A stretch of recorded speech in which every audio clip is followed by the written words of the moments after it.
Monsieur le Président, Monsieur le Vice-président, je voudrais commencer par vous remercier pour votre présence. Remercier d'avoir accepté ce rendez-vous, d'avoir donné une suite favorable à mon invitation.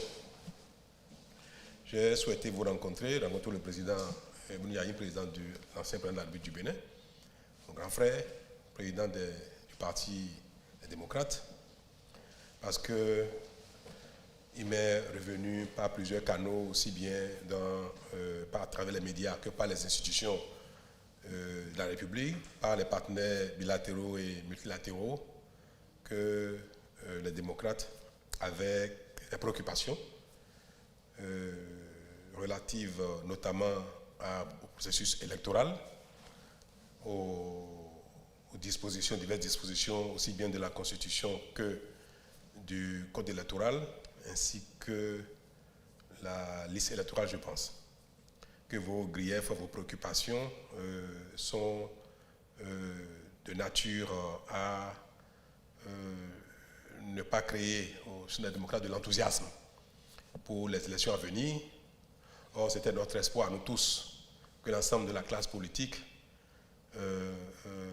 participe aux activités politiques et aux élections à venir avec l'enthousiasme qu'on a connu jadis à la classe politique. Nous avons fait l'effort de réformer un peu notre environnement politique avec quelques déboires que nous avons tous connus ensemble, mais depuis, on peut observer que la situation s'est normalisée et les élections politiques étant les activités majeures des partis politiques, j'ai jugé bon vous rencontrer, vous recevoir, vous entendre sur vos préoccupations, notamment sur les griefs, toutes choses dont la prise en compte permettrait votre participation sereine aux compétitions à venir, d'autant que c'est l'intérêt de nous tous. Voilà, Monsieur le Président, pourquoi j'ai souhaité faire cette rencontre avec vous, pour qu'on débatte sans langue de bois de tous les sujets qui vous préoccupent, notamment tout ce qui est relatif au processus électoral. Merci bien, mon cher jeune frère, Monsieur le Président. Je pense que je salue le climat très fraternel, amical, qui a accompagné cette rencontre et l'accueil encore fraternel qui nous a été réservé. C'est vrai, moi je suis là avec ma double casquette, d'abord ancien président, mais qui est considéré qu'en même temps, préoccupé par la situation sociopolitique, disons, du pays, et j'ai préféré, à un moment donné, me proposer un aigle par rapport à cette formation politique pour accompagner. Je crois que c'est la meilleure manière, disons, d'aider mon jeune frère, le président. C'est la meilleure manière. Je dis, si quelque chose ne va pas, ben, tirer sur la sonne d'alarme. Et c'est vrai, en y mettant la manière. Donc, effectivement, nous répondons à cet appel-là, à cette invitation, avec beaucoup de joie, puisqu'il s'agit bel et bien des problèmes de notre patrie commune, le Bénin. Et notre espoir est que nous puissions avancer sur certaines questions. Nous prenons le premier point, c'est la question du cadre institutionnel. Ce cadre institutionnel, ça fait un petit moment qu'on en parle. Il n'est pas inclusif. Jusque-là, on a du mal à comprendre. Il n'est pas du tout inclusif. En 2023, ils ont décidé de se présenter en toute indépendance. Et effectivement, nous connaissons les résultats, nous allons y revenir. Prenons la question de ce cadre institutionnel, président, et nous voyons le caractère exclusif. sur toute l'année, du point de vue de la liste électorale, du point de vue institutionnel, dans le processus institutionnel lui-même. Tout le monde le sait bien, jusqu'en 2009-2010, on n'avait pas de liste électorale de président syrien. Nous avons tenté. Nous avons pu faire cette liste électorale dans des conditions que le président lui-même a vécues. Et je pense que sans pouvoir traîner sur certains aspects, nous avons réuni, on s'est retrouvé avec, dans le cadre d'un dialogue politique, si on peut l'exprimer ainsi, les échanges que nous avons avec le président Amoussou, Bruno, Mbedi, etc., notre cher aîné, papa, le président Soglo et toutes les forces politiques, la société civile, on sait comment préparer les élections dans ce cadre. Donc, d'où la naissance de l'ALEPI. De pays comme l'Allemagne, la France et autres, etc. Je suis allé même l'Espagne, même la Finlande. Nous ont appuyés, nous sommes arrivés à ce niveau. On a préparé les élections jusque-là, jusqu'en 2016. Et quoi, ça a permis au président, au cher président jeune frère, d'être élu. Bien, nous avons continué. C'est vrai que on avait commencé par prendre une question de la VIP.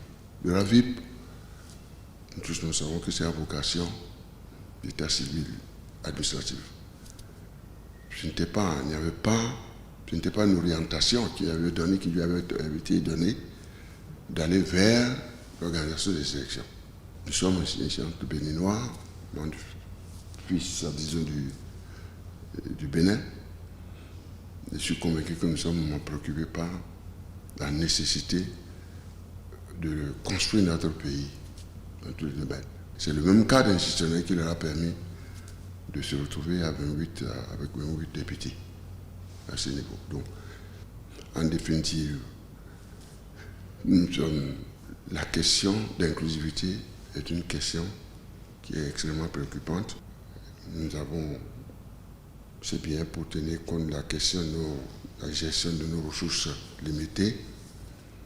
On s'en félicite que, bien qu'il ait été prévu des élections générales, ces élections générales auxquelles on n'est pas habitué, on n'en a pas l'habitude, c'est la première fois. Pourquoi ce qui est prévu, les législatives, communales et puis la présidentielle. Il faut qu'on vide cette question-là, une fois pour toutes. La question de l'inclusivité, la question de l'année, la question du processus électoral, que nous ayons le courage vraiment de trouver une solution. Donc cette question-là, que nous puissions voir comment faire. En dehors des institutions qui organisent les élections pour que nous puissions aboutir à des élections transparentes, à des scrutins paisibles et pacifiques, sans pain de sang et autres, nous devons pouvoir vraiment trouver une solution et aller dans cette direction-là. L'année, pour moi, président, compte tenu des enquêtes ou des informations qui nous sont parvenues, la nation gagnerait. Et aller au-delà, et pourquoi pas, je ne dis pas que c'est la meilleure formule, mais on peut voir au niveau des politiques à parité, créer une espèce une structure qui chapeauterait l'ANIP, veillerait à ce que l'ANIP est en train de faire concourt vraiment à un scrutin transparent, équitable et paisible. Nous n'avons pas de grief, nous n'avons pas, je ferai de ma part, ils vont me compléter, nous n'avons pas de point qui concerne la Constitution. Et donc je crois, voici ce qui concerne ce point sur l'année, le processus électoral et autres, que nous puissions arriver vraiment à l'inclusivité, disons, du scrutin. Mais lorsque nous avons cette opportunité de rencontrer le président, et je crois le parti également, et puis encore que c'est lié, souhaite que nous puissions également échanger sur la question. Si nous parlons d'un dialogue inclusif, d'une paix durable qui ne peut venir que de Dieu et de notre comportement lorsque nous acceptons ce que Dieu nous dit de faire. C'est de l'amour pour autrui. Ce qui me conduit certainement, Président, à cette question de nos compatriotes qui sont en ce moment dans les prisons ou en exil. Il est difficile de parler de paix sans en faire cas. Il est très difficile que la République en ce moment sait très bien que nous sommes en train de parler de ceux-là. Ceux qui sont en exil également. Et que ce soit la joie qui anime tout le monde et que ce pays baigne vraiment dans l'omnipotence, l'omniscience, l'omniprésence de notre Dieu Tout-Puissant. Encore une fois, merci beaucoup. Merci, grand frère. Merci beaucoup. Merci, M. le Président. Merci, M. le Président. Merci, M. le Président. Sur lequel on vient d'insister, par rapport aux institutions qui agissent dans le cadre des élections, c'est d'abord la question de la liste électorale et ensuite la question des organes qui dirigent. D'abord, la Sénat en tant qu'organe qui organise les élections et ensuite, surtout par rapport au jour du vote, les agents des bureaux de vote. Les questions de procès-verbaux non délivrés, procès du comportement de ces personnes et en amont, bien évidemment, de ce que la Sénat a pu offrir, des liasses exploitables ou non. À ce niveau, sur la question de la liste électorale, en principe, on ne devrait pas avoir de problème. Parce que l'option qui est faite, normalement, est une option qui part de l'état civil pour déboucher sur une extraction de liste. Il se passe que, de façon concrète, pendant les élections, il y a de nombreuses anomalies. Toute chose qui a perturbé le vote. Aujourd'hui, la façon dont la liste est extraite, en tout cas, nous ne sommes pas là. Nous ne savons pas ce qui se passe. Il n'y a aucune possibilité pour nous de savoir ce qui se passe. Donc, il y a lieu, à ce niveau, comme le disait le Président, de créer les conditions pour que toutes les parties qui participent aux élections voient ce qui se passe au niveau de la liste électorale. Donc, si nous avons la possibilité de faire nous-mêmes, ensemble, en tant que le pays, je veux dire, de regarder ce qui se fait et de nous conformer, de faire un audit et de nous assurer que ce qui se fait est conforme, je pense que cela ne fera que renforcer la confiance des acteurs. C'est cela qui appelle, de notre part, un souhait de réaliser un audit de la liste électorale, peut-être même de l'état civil. Ce ne sera qu'une contribution que nous aurions faite. Et en amont, nous aurons réglé en partie la question de la liste électorale. Il reste un deuxième aspect, c'est la Sénat. Le Président a bien expliqué. Le principe de la Sénat, depuis la base, c'est l'équilibre. Si tu me surveilles, je te surveille. On fait en sorte que les forces politiques qui sont en jeu se retrouvent au sein de cet organe qui est équilibré. Dans le cas d'espèce, la loi a voulu que le président de la République désigne un conseiller, que le chef de file de l'opposition désigne un conseiller, que la majorité parlementaire désigne un conseiller, que la minorité parlementaire désigne un conseiller et que les magistrats désignent un conseiller. Donc, il y a donc un souhait d'équilibre pour établir la confiance de tous les acteurs qui sont dans le processus politique. Donc, Monsieur le Président, le constat aujourd'hui, c'est que l'opposition, dans sa forme la plus expressive, notamment celle qui est au Parlement, donc qui constitue au jour d'aujourd'hui le plus grand parti de l'opposition, ne se retrouve pas, ni à travers la désignation du chef de file de l'opposition, ni à travers la désignation de la minorité au Parlement. Alors, à ce moment, Monsieur le Président, que faisons-nous pour rassurer la nation, pour rassurer le pays, de ce que les équilibres sont respectés? C'est là l'équation qui nous amène à parler de cette question. Il restera, bien évidemment, Monsieur le Président, et j'espère que mes collègues vont le dire, les autres questions que le Président a bien voulu évoquer, notamment la question de nos collègues, de nos camarades, de nos concitoyens qui sont en situation délicate avec la justice et qui se retrouvent soit en prison, soit à l'extérieur, que nous souhaitons, bien qu'on crée les conditions pour qu'ils puissent rentrer. Nous avons introduit une proposition de loi d'amnistie et notre souhait, en venant vous voir aujourd'hui, c'est d'évoquer la question pour que vous puissiez nous accompagner afin que nous puissions réaliser cet objectif-là. Merci, Monsieur le Président. Merci. Monsieur le Vice-président, merci beaucoup. Merci beaucoup, Monsieur Le Président, Oui, oui, oui. Allez, arrangez-toi. Monsieur le Vice-président, Non, il dit que c'est bon. c'est bon.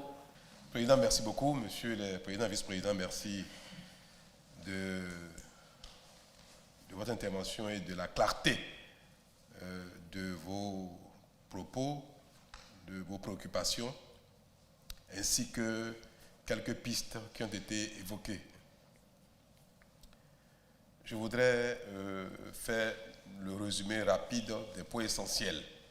Nous avons parlé donc de la liste électorale, ANIP et autres, c'est la liste électorale qui est le problème principal.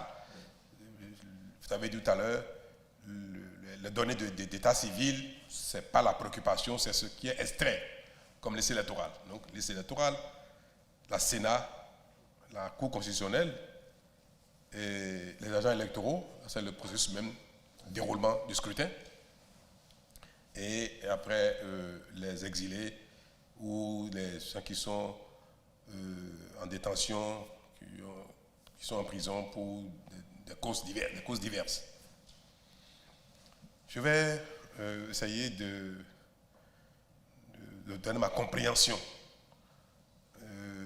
de tout ce qui a été évoqué et voir dans quelle mesure vous apaisez ou trouver des voies d'apaisement.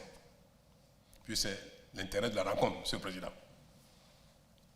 Je vais commencer par ce qui est véritablement inclusif pour le Bénin entier, qui est le rassemblement de tous ses fils pour une vie apaisée à l'intérieur du pays. Quand on a des enfants en prison, ce n'est pas avec joie qu'un père de famille, qu'une mère de famille, qu'un chef de famille, qu'un président de la République voit certains de ses concitoyens privés de leur liberté. Ça ne fait plaisir à personne.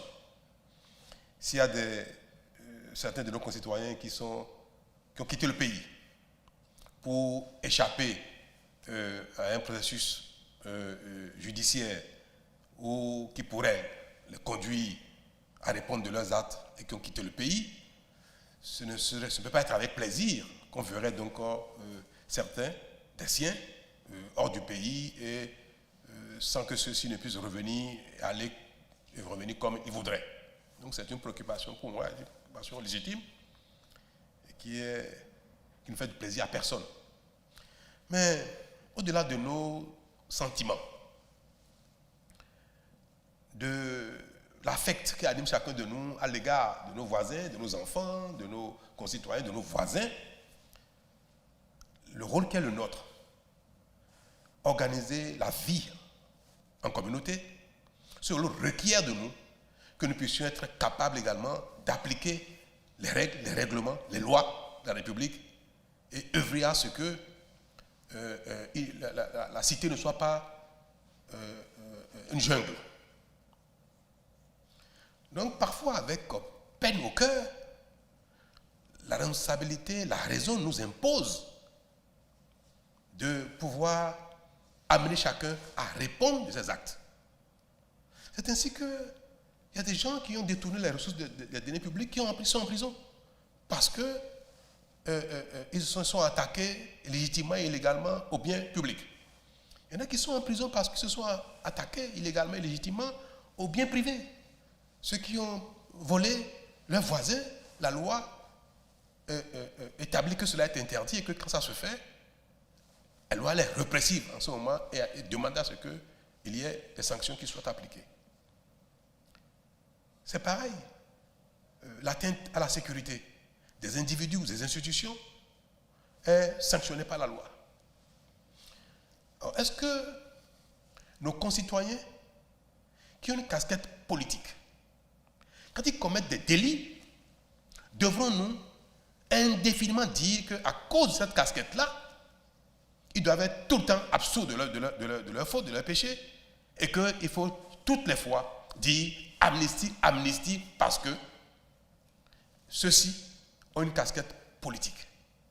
Est-ce que ceux qui ont détourné les fonds publics, qui ne sont pas acteurs politiques, qui ne sont pas présidents de partis politiques, qui ne sont pas acteurs, dirigeants de partis politiques, ceux-là peuvent répondre de leurs actes et parfois être condamnés, exécuter leur peine.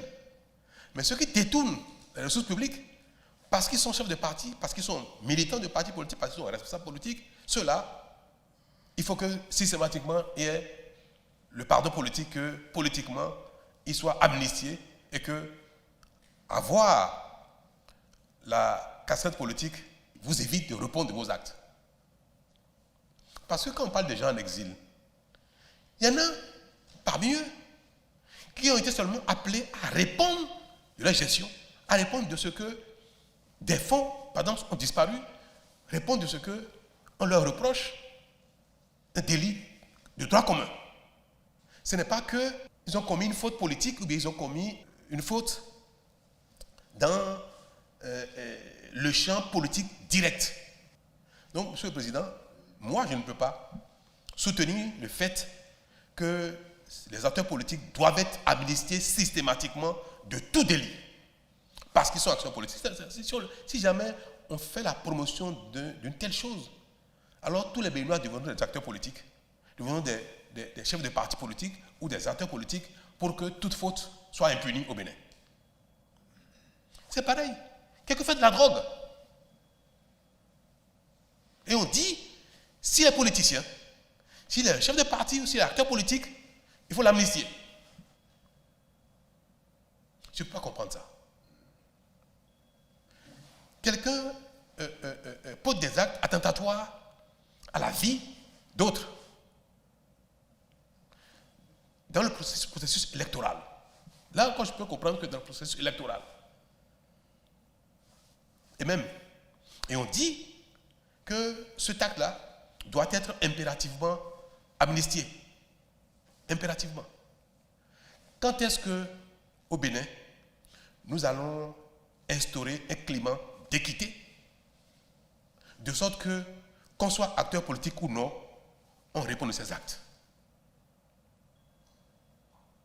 Moi, je n'ai pris aucun décret pour envoyer un acteur politique ou un Béninois en exil. Donc, quand on me dit il faut que nos frères et sœurs en exil rentrent, je dis, je souhaitais qu'ils rentrent, effectivement. Certains vont répondre, certains vont être peut-être reconnus non coupables, d'autres coupables, et répondront de leurs actes. Mais ceux qui sont en exil, Monsieur le Président, ils ne sont pas en exil de leur propre chef, de leur propre responsabilité, à leur propre initiative. Et pour moi, cette question-là, elle n'est plus d'actualité. C'est ma position sur les condamnations judiciaires qui ont été prononcées contre des personnes qui ont commis des délits, bien qu'étant acteurs politiques. Ceux qui sont en exil, moi je n'ai envoyé personne en exil. Et je souhaite au contraire que chacun puisse rentrer librement. Et s'ils sont convoqués devant la justice, qu'ils répondent, parce que nous sommes tous égaux devant la loi. Et c'est pour ça que, Monsieur le Président, Monsieur le Vice-président, je voudrais que cette question-là, en ce qui me concerne, ne fasse pas l'objet de beaucoup de débats, parce que ma position est claire là-dessus. Je voudrais aborder les autres questions. On va l'évoquer, hein, la composition de la Cour constitutionnelle, parce que c'est une institution qui participe au processus électoral. Si sa composition ne vous met pas à l'aise, vous pouvez craindre que cette décision pénalise ou bien porte atteinte à la sincérité du processus électoral à venir. Mais je comprends que les démocrates n'aient pas désigné quelqu'un au sein de la Cour constitutionnelle. C'est vrai, au constat, je ne vois pas qui à la Cour aujourd'hui a été désigné par les démocrates. Donc je comprends que cela, je ne sais pas s'il faut dire vous préoccupe, ou bien si cela vous inquiète, ou bien si cela est de nature à vous donner un peu de stress, je peux comprendre. Mais le Bénin a beaucoup évolué depuis les années 90, beaucoup évolué. Et tout le monde sait très bien que la plupart de nos institutions de cette nature ont toujours accompli leur mission avec classe, avec dignité et responsabilité, depuis la conférence nationale. Et moi, j'ai vu que toutes les cours qui se sont succédées ont joué leur rôle vraiment avec la responsabilité la plus indiquée, avec dignité. Le président en 2006, vous avez été élu président, pas les élections, pas les urnes. J'étais, comme vous venez de le dire, votre partisan. On était comme ça. Nous n'avions aucun ami, personne à la Cour constitutionnelle. Pourtant, vous avez gagné les élections, nous avons gagné les élections. Le président Kékou, qui vous a passé le témoin, a été élu président de la République en 1996. Alors qu'on venait de mettre en place cette institution-là, elle était à ses débuts, on pouvait craindre qu'elle ne soit sous la botte du rayon d'alors. Ils ont joué leur rôle à notre admiration, à nous tous. Après le président Kékou, après vous, en 2016, je n'avais pas, parce que on n'avait personne, on n'a désigné personne à la Cour constitutionnelle. La Cour a joué son rôle avec dignité. Je n'ai pas noté que parce que je n'ai désigné personne à la Cour constitutionnelle, elle n'a pas joué son rôle. Donc ce ne serait pas bien que nous remettions en cause nos acquis, ce qui fait l'honneur du Bénin, ce qui a fait que nous sommes fiers de nos institutions. Ici, à l'intérieur du pays, comme à l'extérieur du pays, ce que nous avons bâti sur autant d'années, autant de générations, autant de décennies, que nous les remettions en cause juste parce que nous avons envie d'avoir un discours politicien, Monsieur le Président, Monsieur le Vice-président. C'est pas bien. C'est pas bien. Le Bénin n'est plus à ce stade-là. Et moi, je salue tous ceux qui ont été dans les diverses institutions de ce genre, notamment qui ont été à la Cour constitutionnelle. Et je veux espérer, croire que ceux actuels, comme ceux à venir, vont jouer leur rôle, comme ça a toujours le cas, pour que cette caractéristique-là, excusez-moi de le dire, ne caractérise plus le Bénin. Et ça fait longtemps que nous avons quitté ça, comme on dit, en français populaire. Donc, il ne faut pas que nos intérêts politiciens nous amènent à dégrader nous-mêmes l'image de notre pays et à faire des commentaires qui remettent totalement en cause nos acquis.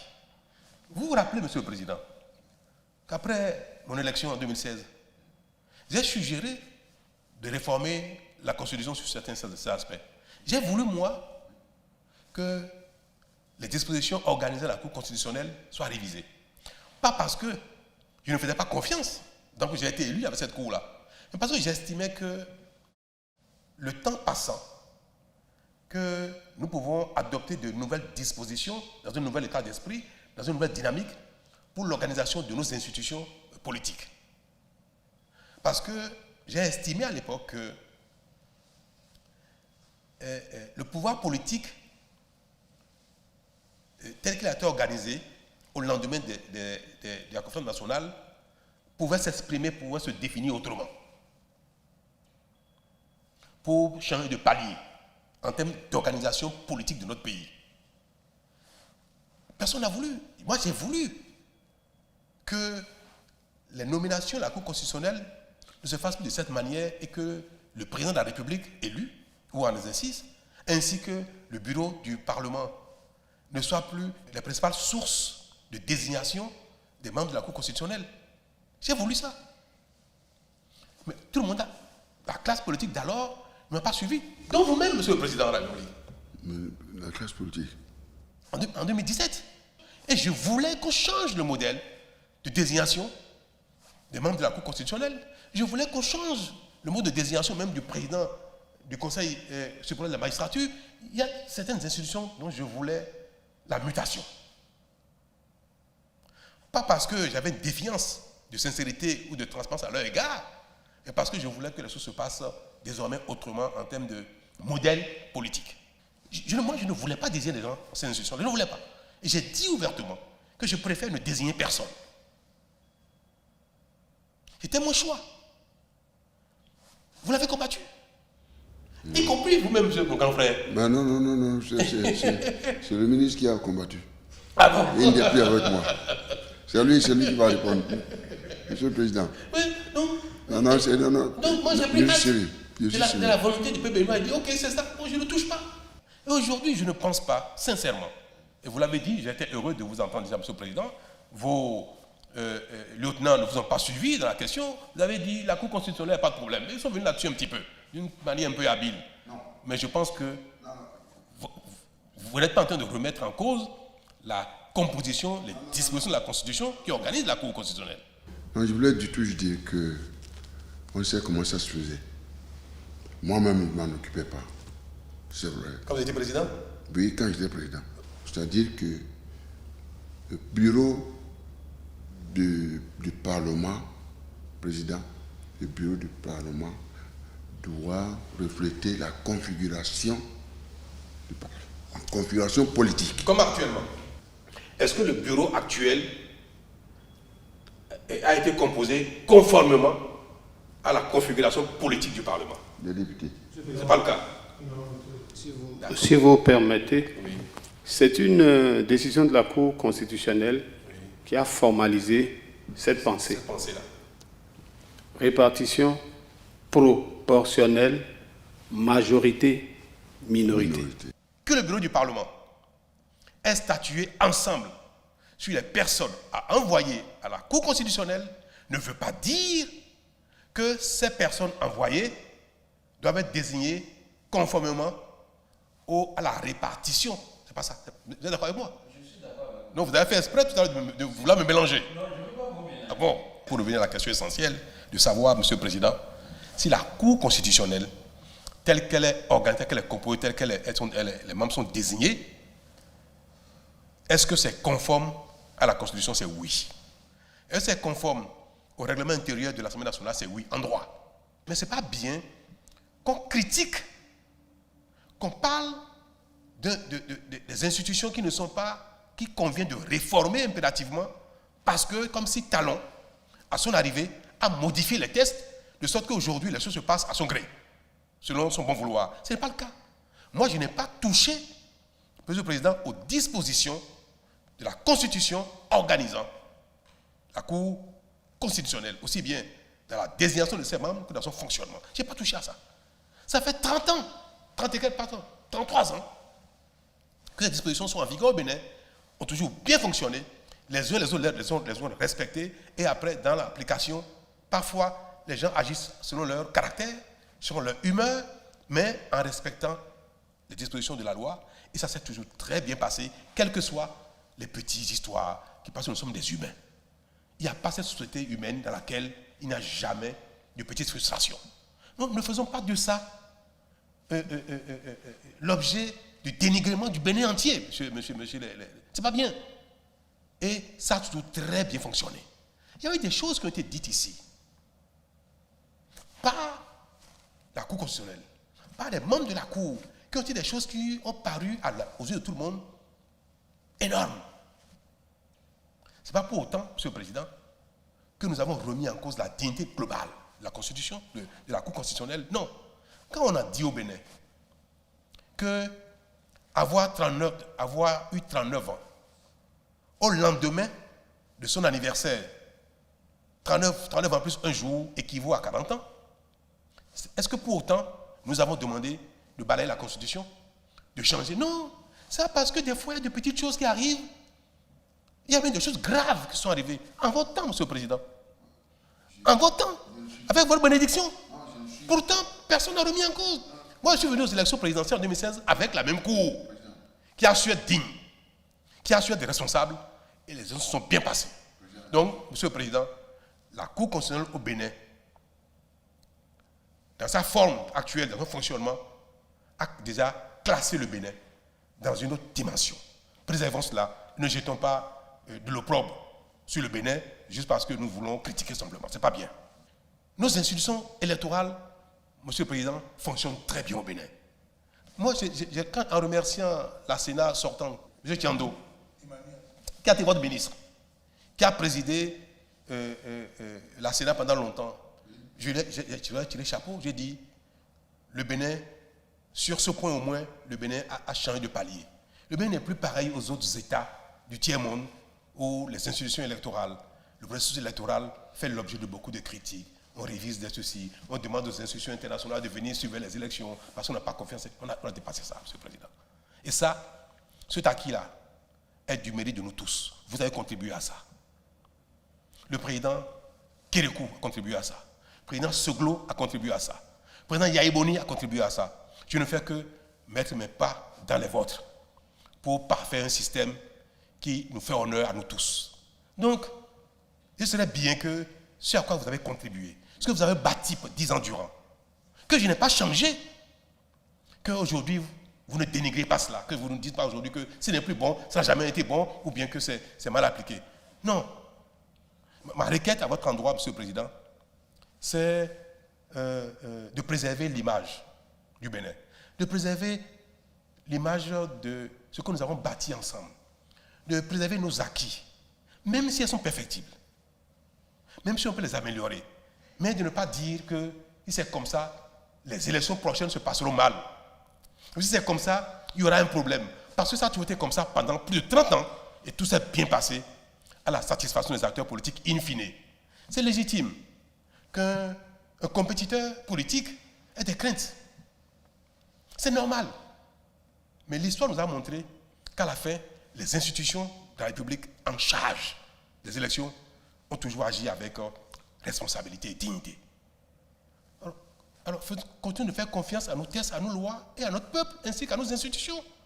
Maintenant, pour finir sur la question, Monsieur le Président, pour finir là-dessus, sur ce point-là, moi, je n'ai pas changé non plus les dispositions qui organisent la Sénat. Je n'ai pas changé ça. Nous avons introduit le directeur des élections, qui est un poste technique, mais la composition de la Sénat, qui chapeaute, organise et coiffe tout le processus électoral. Je n'ai pas touché à ça. C'est exactement les mêmes modes de désignation.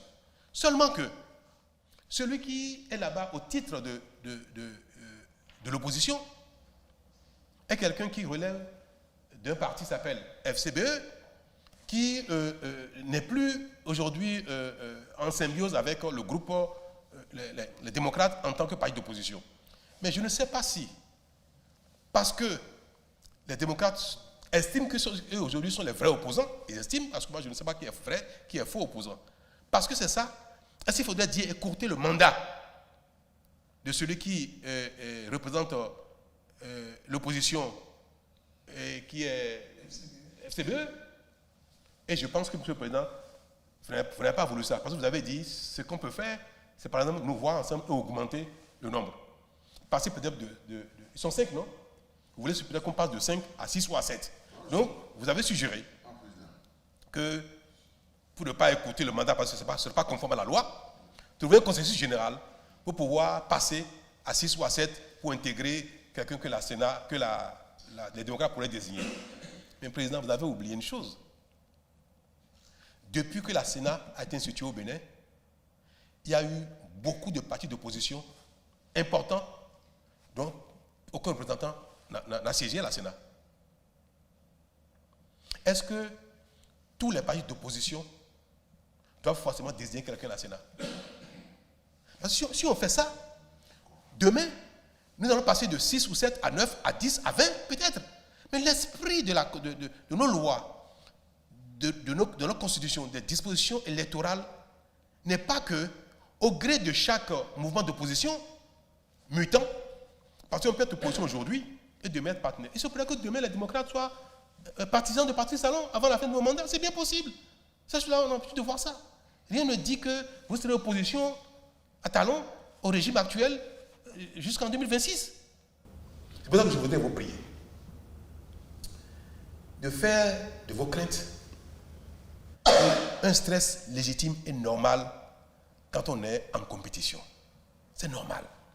Mais son stress, ses appréhensions, parce que nous sommes des humains, ne doivent pas nous amener à exiger, au risque d'enflammer le pays. Parce que quand vous parlez, nos concitoyens ont l'impression que Talon a tout changé. Oh, c'est pas vrai, j'ai touché à rien dans cette disposition-là. Nos concitoyens ont l'impression que les élections à venir vont être encore des élections à feu.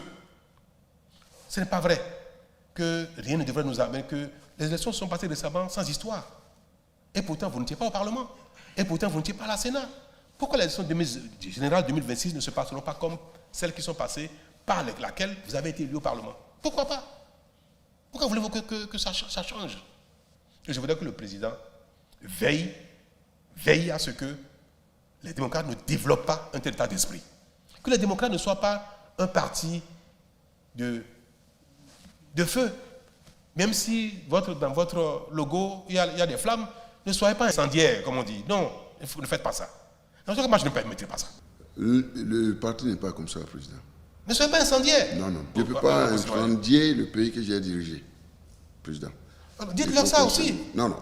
Je préfère vous le dire vous-même. Eh bien, concernant la Sénat, je pense, j'ai continué, sauf erreur de ma part, pendant les 10 ans que j'ai passés, l'opposition a toujours été représentée. Mais c'est le cas actuellement, Monsieur le Président. Non, les FCBE ont quelqu'un à la Sénat. Ne me dites pas que le FCBE est une partie d'opposition. Vous reconnaissez que les FCBE sont quand même représentés à la Sénat. Et vous dites que les FCBE, pour vous, n'est pas un parti d'opposition. C'est cela. Moi, je n'ai pas de FCBE dans mon gouvernement. Deuxièmement, je n'ai jamais fait de rencontre politique pour organiser le programme d'action du gouvernement avec les FCBE. Maintenant, le président Yaïboni est un ami personnel. Le président Rouneté est un ami personnel. Achade, pas moins. Le vice-président Arossi, pas moins. Est-ce que pour autant, les démocrates, pour certains qui ne sont pas ici parmi vous aujourd'hui, vont dire que démocrates pareil, ce n'est pas parce que vous m'insultez à la télévision, dans les médias, que vous êtes le parti d'opposition le plus reconnu. C'est parce que quelqu'un ne m'insulte pas, comme vous, que ce parti n'est pas un parti d'opposition. Est-ce que vous avez l'espoir? Vous me direz que ça c'est une vraie opposition parce qu'il m'insulte tout le temps. Pour moi, l'opposition ne se caractérise pas en termes de propos.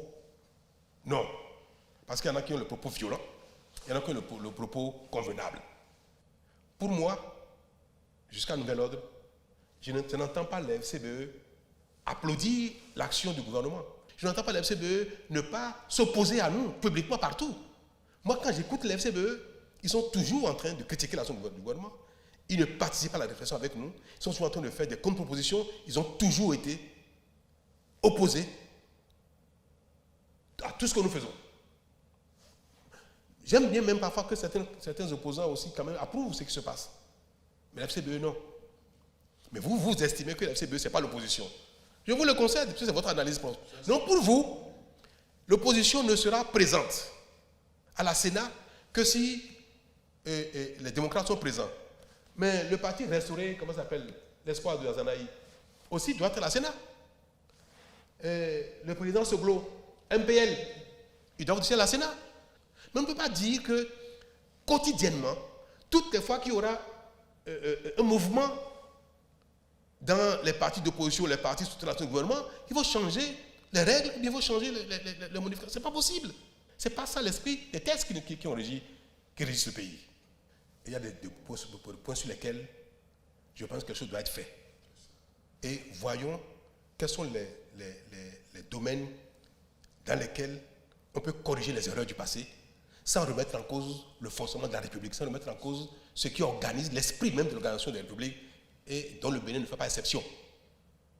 Donc, j'en vais dire, je n'ai pas abordé tous les points, il y a des points sur lesquels il peut y avoir, on peut ajuster les choses pour que cette frustration ne perdure pas. Excusez mon insistance, qui se fonde sur le nécessaire équilibre dans un organe comme celui de la Sénat. La Sénat a été pensée pour être un organe d'équilibre. Il a évolué à un moment où on a fait, je pense après 2011, on a fait créer la Sénat presque paritaire. De sorte que même au Parlement, le groupe le plus petit, il y avait 2 pôles, minorité, majorité. Le groupe le plus petit, si la Sénat est composé de 7 membres, le groupe le plus petit désigne 3 et le groupe le plus grand désigne 4. Ça, c'est l'esprit. Bon, maintenant, Président, il y a un problème d'interprétation. Le mandat de la Sénat n'est pas le mandat des conseillers. La Sénat est désignée pour 5 ans. Les conseillers représentent des tendances données, des opinions données, des groupes donnés. Lorsque c'est chamboulé, le principe de l'équilibre est rompu. Le principe sur lequel est conçu la Sénat, on doit le maintenir, on doit faire en sorte de le maintenir. De sorte que, normalement, si le président de la République change dans le mandat, c'est-à-dire que la Sénat qui est désignée là, elle est désignée pour 5 ans, mais on doit faire en sorte de maintenir l'équilibre. C'est ça qui est juste, Président. Je vous comprends. C'est ça qui permet de rassurer. Parce que le rôle de la Sénat, c'est de rassurer. Sinon, on désignait des fonctionnaires simplement pour faire le job. Vous avez bien compris, monsieur le Président. En fait, il pense qu'il faut qu'à tout moment, l'équilibre au sein de la Sénat soit maintenu, à tout moment, quotidiennement. À tout moment. Non, ça ne se fera pas au quotidien. Non, mais permanemment. Bon, enfin. Et non pas période. La Sénat a une période. période. Est-ce que ce serait pendant la période de mandat de gens ou bien même pendant ce mandat-là, il faut que l'équilibre soit permanent? Il faut l'équilibre, c'est ça le rôle de la Sénat. C'est permanent ou périodique? Je ne comprends pas. Je veux dire ceci. Vous voulez que l'équilibre J'ai illustré, Président. Vous voulez que l'équilibre soit établi à la composition ou bien que l'équilibre soit permanent? Même une fois qu'on a composé au début, si entre-temps l'équilibre est rompu, il faut rétablir l'équilibre. Il faut rétablir. Président, il faut rétablir. Voilà. Donc, il veut que l'équilibre soit permanent. Donc, en ce temps, si dans la vie politique du pays, pendant le mandat de la Sénat, si un parti d'opposition, par exemple, se rallie, et qu'un parti qui est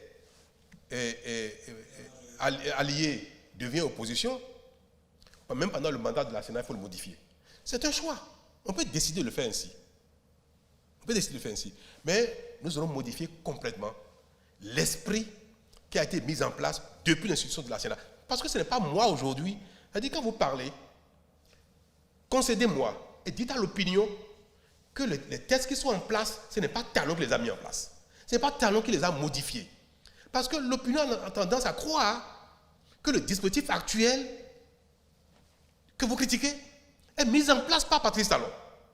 Donc dites-leur que ce dispositif-là, c'est celui dont vous avez hérité vous-même, Monsieur le Président, pendant que vous étiez président. Que ce dispositif a fonctionné, que il continue de fonctionner, mais que peut-être il est temps de changer. Au moins faites cette nuance-là en disant, bon, c'était notre façon de fonctionner pendant 20 ans, pendant 30 ans, mais nous pensons qu'aujourd'hui, il faut le changer. Ce serait plus équitable de le présenter ainsi. Parce que votre présentation a tendance à faire croire que je suis le responsable de ce que vous appelez insuffisance. Vous reconnaissez que ce n'est pas moi. Et qu'il faut refaire les tests de sorte que, à tout moment, les groupes qui sont reconnus comme tels enlèvent la légitimité à ceux qui y sont, nonobstant la durée du mandat. Ça, on peut le faire. Si vous décidez de le faire, moi, il n'y a pas de problème. On va voter les lois, on va faire le débat avec les gens, on va voter les lois. Mais je vous dis une chose, hein, vous ne serez pas opposants éternellement. Au moment viendra où même vous allez dire, ah, non, on va revenir encore en arrière. Donc, Président, voilà. je crois qu'on se rejoint. On se rejoint. La nation est arrivée à ce point où nous avons été rattrapés par une mutation. Et pour tenir compte du passé, parce que lorsque nous avons parlé de nos compatriotes, de certains qui sont aujourd'hui en prison, il y a une cause, c'est l'exclusion, président. La cause, elle est politique. La solution doit être politique. C'est vrai, j'ai vu... celui qui détourne l'argent, non, c'est une cause j'ai politique. parlé des politiques. Oui. Il parle des politiques. Si un ministre, un maire, en exil parce qu'il a détourné, la cause est politique. Je crois qu'il s'est passé quelque chose, président. On sait de quoi on parle. Non, dites-moi. Non, je dis, ceux qui sont en prison en ce moment, ceux dont on parle. C'est qui? Je ne les connais pas tous. Je ne les connais pas tous. Je ne les connais pas tous. Ah, ceux qui ont fait les violences en 2019 et qu'on sort? Je n'en sais rien. Les violences, c'est la question qu'il faut se poser maintenant. D'où sont venues ces violences? S'il y a une violence. Mais vous savez que le plus grand nombre oui. est en liberté. Hein. J'ai même dit ça un peu au ministre de la Justice en demandant au parquet d'accorder la liberté conditionnelle. Parce que je ne peux pas arrêter le processus judiciaire, sauf s'il y a amnistie. Je ne peux gracier qu'après décision de justice. Moi, je n'ai pas le pouvoir d'arrêter un processus qui est en cours au tribunal. Si ça finit, je peux gracier. Mais je peux demander au procureur qui relève du parquet, le parquet qui relève de l'exécutif, je peux demander, voilà le sens dans lequel nous souhaitons que le ministère public se prononce. On peut le dire des fois, et parfois le procureur n'est pas tenu, vous savez très bien. J'ai demandé que, pour la plupart qui ont demandé la liberté en attendant que le procès aboutisse, j'ai demandé qu'on la mette en liberté. La plupart sont en liberté. Pour ceux qui ont été confondus de violence pendant le processus électoral, la plupart. Sauf peut-être que certains qui ont eu des actes caractérisés de manière particulière et qui peut-être aussi, donc la plupart ont été libérés. La plupart, M. le Président. Je m'en félicite, oui. Puisque témoin, effectivement, de la mise en liberté d'un certain nombre. Je dis bien, je m'en félicite, oui. À la suite des rencontres que nous avons eues. À vous rappeler, voilà, merci de le rappeler. Je m'en félicite. Et je le dis, et je le dis aux uns aux autres. Mais il y en a aujourd'hui environ près de 120. Une centaine? Oui. Ils sont exactement 82, monsieur. Ah bon, 80 combien? 82. 82. Qui ont manifesté, qui ont fait des... Oui, non, il y a deux catégories. Les étudiants qui ont manifesté pendant les élections. Oui. Donc, ils sont encore là, c'est des élèves, c'est des étudiants. Monsieur le Président, oui. Vous avez demandé à ce qu'on accélère les processus. Oui, voilà. Et on est en train de dimensionner les juridictions et la création va vraiment aller vite. Accélérer. Les institutions sont pareilles depuis le mois de juin. Il y a eu la coupure au mois d'août qui a fait qu'on n'a pas pu tenir toutes les audiences. Et je leur ai demandé dès la reprise de le faire. On a eu des mutations sur le mois d'octobre. On est en train de reprendre le processus normal. Ça va se faire. Il faut aller vite. Il faut instruire, il faut mettre des moyens pour que les choses aillent vite. Une nomination dans la semaine et quelques autres encore dans une semaine ou 2 semaines.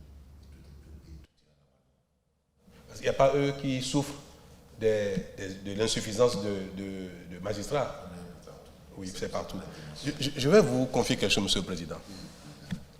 Mon sentiment, ça c'est mon sentiment personnel.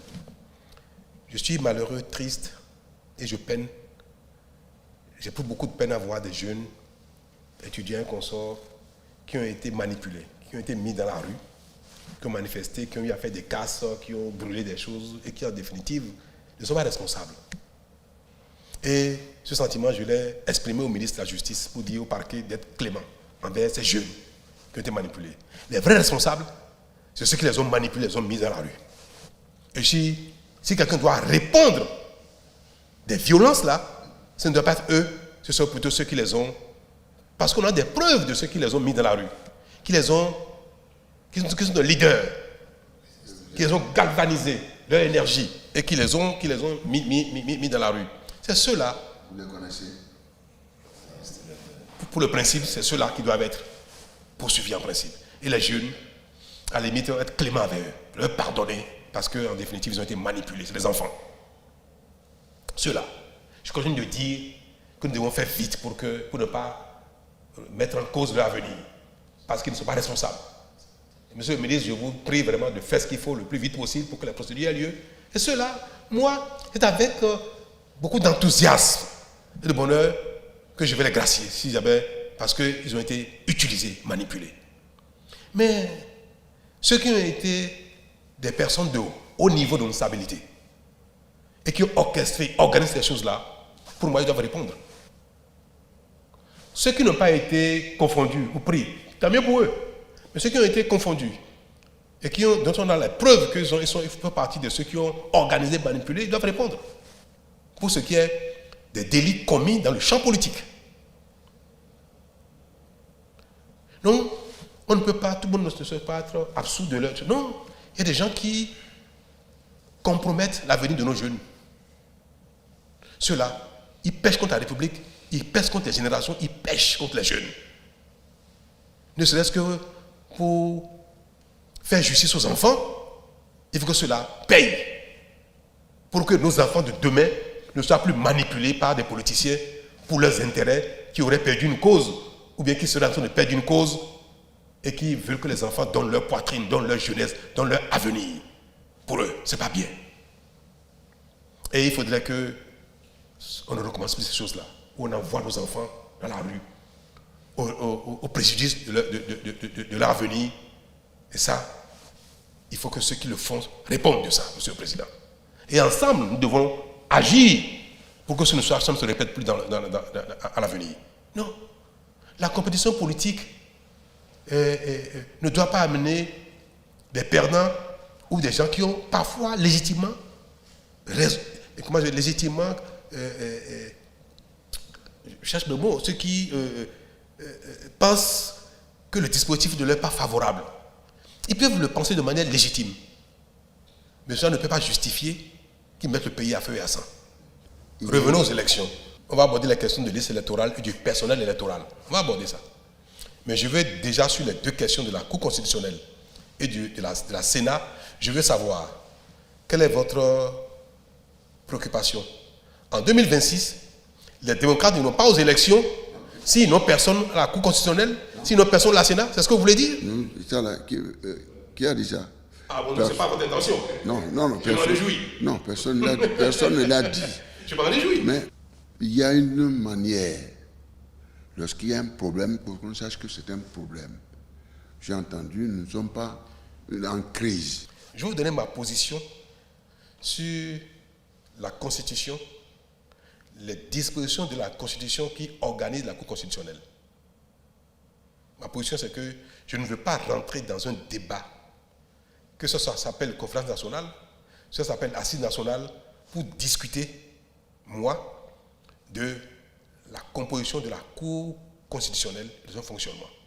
Ça fait 34 ans, 33 ans maintenant, depuis 91 je crois, 34 ans, que ça fonctionne très bien.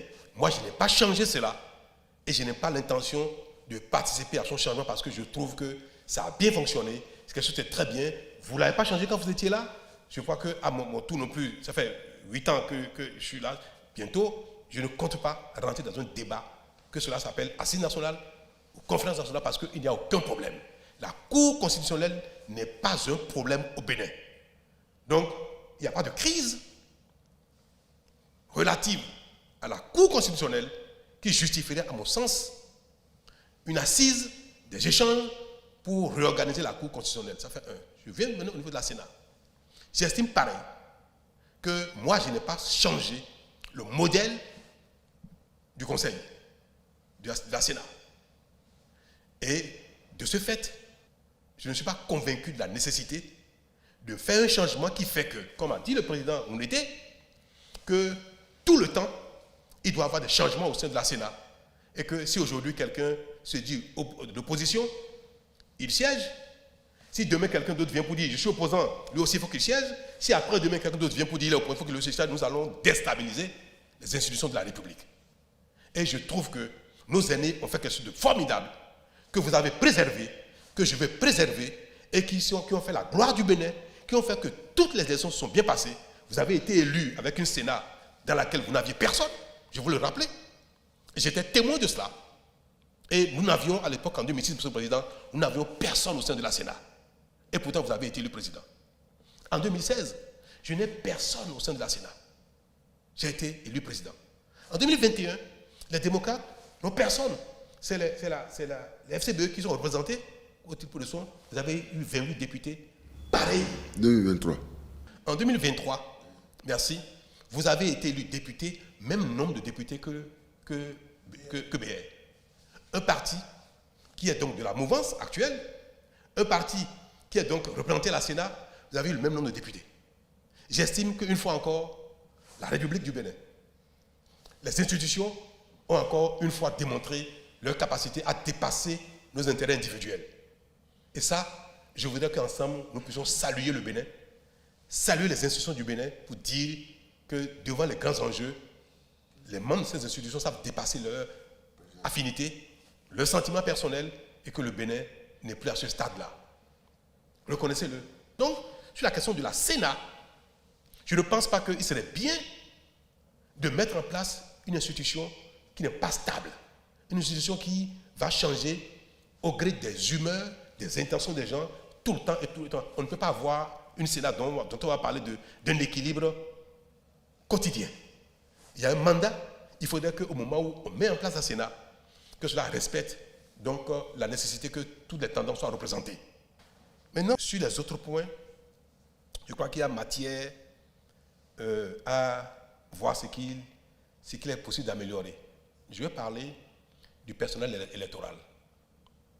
Normalement, les acteurs qui vont à une élection, notre dispositif au Bénin, c'est qu'il faut les impliquer dans le choix, la désignation des personnes qui sont réparties dans les diverses communes, localités, dans les divers bureaux de vote et consorts pour organiser à la charge financière de la Sénat pour organiser le processus.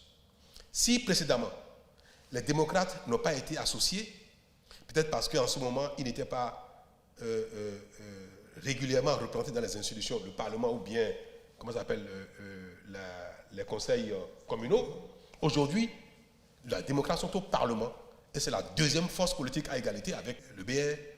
Vous êtes une force. C'est évident.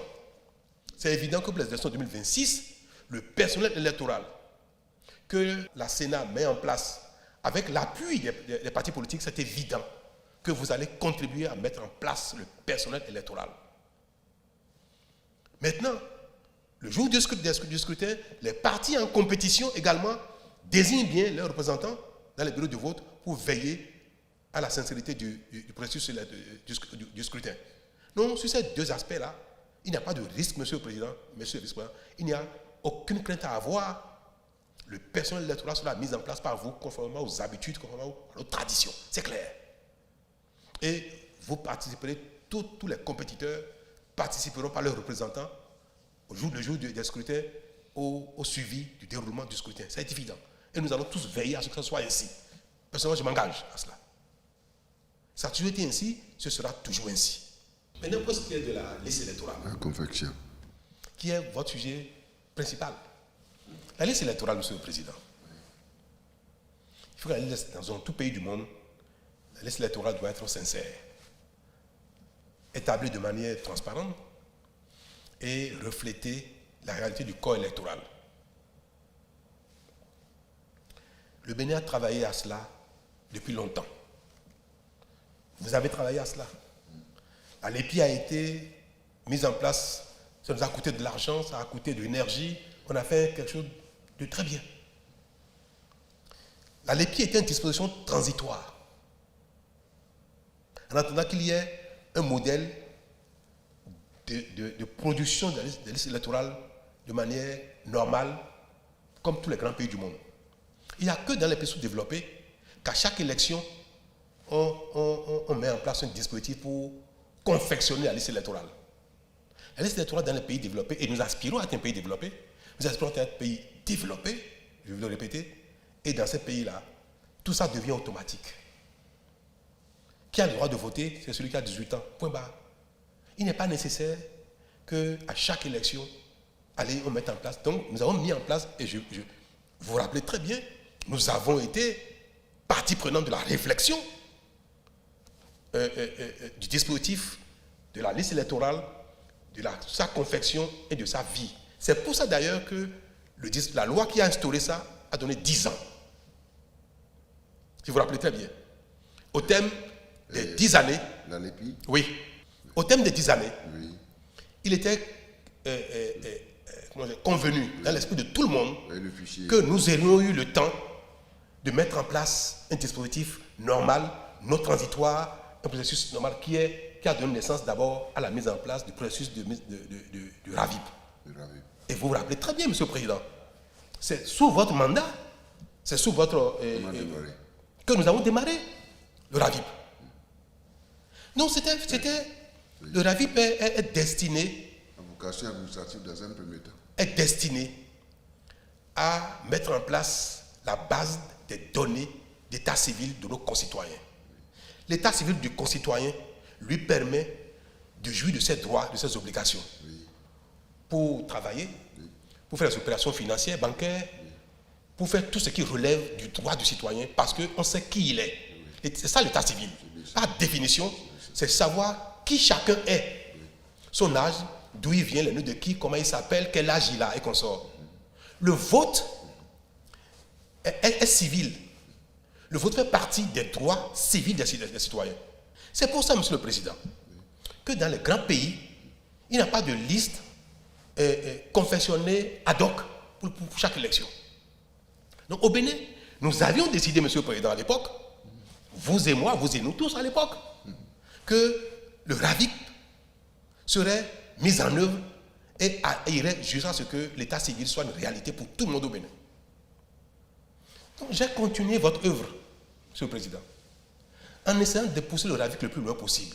Ça a coûté de l'argent, de l'énergie, et nous avons fait les recensements et autres. Et c'est géré par l'ANIP. De sorte qu'aujourd'hui, en dehors des points d'enrôlement de l'ANIP, on vient d'ailleurs de décentraliser cela, de sorte que dans les arrondissements, dans les mairies, l'ANIP maintenant a installé le dispositif pour que les citoyens puissent aller directement se faire enrôler pour ceux qui ne l'ont pas fait et que les naissances fassent l'objet d'une transcription directe au registre d'état civil, à la base de données d'état civil. Aujourd'hui, ça c'est devenu technique. Monsieur Éric Rouneté a parlé de l'algorithme qui permet de mettre dans l'état civil toutes les données et de pouvoir extraire ceux qui ont 18 ans, qui sont en âge de voter. Donc, nous avons tout fait pour que la gestion efficace de l'état civil soit une réalité au Bénin. Et ça requiert de l'engagement technique. Nous avons fait appel à des experts, à des étrangers, à ceci, parce que nous n'avons pas de complexe. Là où il y a la compétence, on va chercher ça. Pour que ça serve l'intérêt du Bénin. C'est pour ça qu'il y a des Américains, des Français, des Sénégalais, des Rwandais, un peu partout, qui viennent nous prêter main forte. Autant qu'on voit aussi au Canada, en France, des Béninois assurer des fonctions critiques dans ce pays-là. Il y a des grands pays qui ont une compétence quelque part, les gens leur font appel. Et beaucoup de nos compatriotes ont assuré des postes, des fonctions critiques dans les autres pays du monde, même développés. Nous aussi, nous pouvons également par moment faire appel à des Chinois, à des Américains, des Rwandais, des Sénégalais, des Togolais, des Ivoiriens, pour nous accompagner dans notre quête de développement. Moi, je n'ai pas de complexe à cela. Je n'ai pas de complexe. Moi-même, ma vie est un exemple de cela. Je suis homme d'affaires, j'ai des ambitions, j'ai une vision, et j'appelle les gens pour dire, voilà ce que je veux faire, aidez-moi à faire ça comme il faut. Et je prends des compétences et je paye le prix qu'il faut. Et j'ai vu que ça m'a permis d'avoir du succès. Donc, je fais la même chose au niveau de l'État. Le Bénin a besoin d'avoir une compétence dans tel domaine. Où est-ce qu'il y en a? On est prêt à payer le prix. Si un Béninois peut le faire, tant mieux. Mais si on voit qu'il y a un Béninois, mais un étranger qui monte de lui, là, il est connu partout, je lui ai dit, pardon, venez, je vais voir vos pays, vous allez faire ça pour nous. Vous allez faire ça pour nous. Mais comment on fait pour les recruter? Mais moi, pourquoi il n'y a pas un appel à la candidature? Mais bien sûr, Monsieur le Président. C'est fait? Bien sûr. On en a fait tout le temps. Tout le temps. Vous voyez, pour la gestion du marché de gros, nous avons fait des appels à la candidature. Parfois, c'est infructueux. parce qu'on ne trouve pas les profits qu'il faut. Et des fois, ça nous retarde. Et in fine, on finit par trouver. Le tourisme, c'est pareil. Donc, Monsieur le Président, tant que c'est pour servir le Bénin, moi, je n'ai pas je veux que mes concitoyens, mon pays, aient les services les meilleurs possibles. Et nous sommes prêts à payer le prix pour avoir cela. Et ça, c'est le Bénin. C'est pour ça que pour le RAVIP, nous avons tout fait pour qu'on ait un outil technique qui permet d'intégrer systématiquement les naissances au jour le jour, qui permet d'intégrer systématiquement les décès au jour le jour. Aujourd'hui, l'outil est presque parfait. Je dis pas parfait n'existe pas, mais l'outil est techniquement opérationnel. Il faut maintenant mettre en place les outils d'exploitation, qui également est un dispositif technique. Vous allez être associé à tout ce que vous voulez sans difficulté. Mais il reste une petite préoccupation, Monsieur le Président. Normalement, la liste électorale, les personnes décédées ne doivent plus y figurer. Bien sûr. Parce que c'est un acte du vivant, de celui qui est vivant pour aller voter. Aujourd'hui, quand quelqu'un est décédé et est connu comme étant décédé, la liste est ajustée automatiquement. Donc les décès qui sont enregistrés vont automatiquement dans les bases de données d'état civil. Et cette personne est déclarée décédée, morte. Donc, l'extraction de la liste électorale prend en compte automatiquement. On a réussi ça déjà. Mais on a un problème. Dans la plupart de nos localités rurales, dans nos campagnes, les gens ne déclarent pas tous les morts. Les gens perdent leurs parents, ils enterrent le même jour, le lendemain qu'on sort, ils ne déclarent même pas. Une semaine après, 2 semaines après, il y a des gens qui sont morts depuis 1 an, 2 ans, personne n'a déclaré.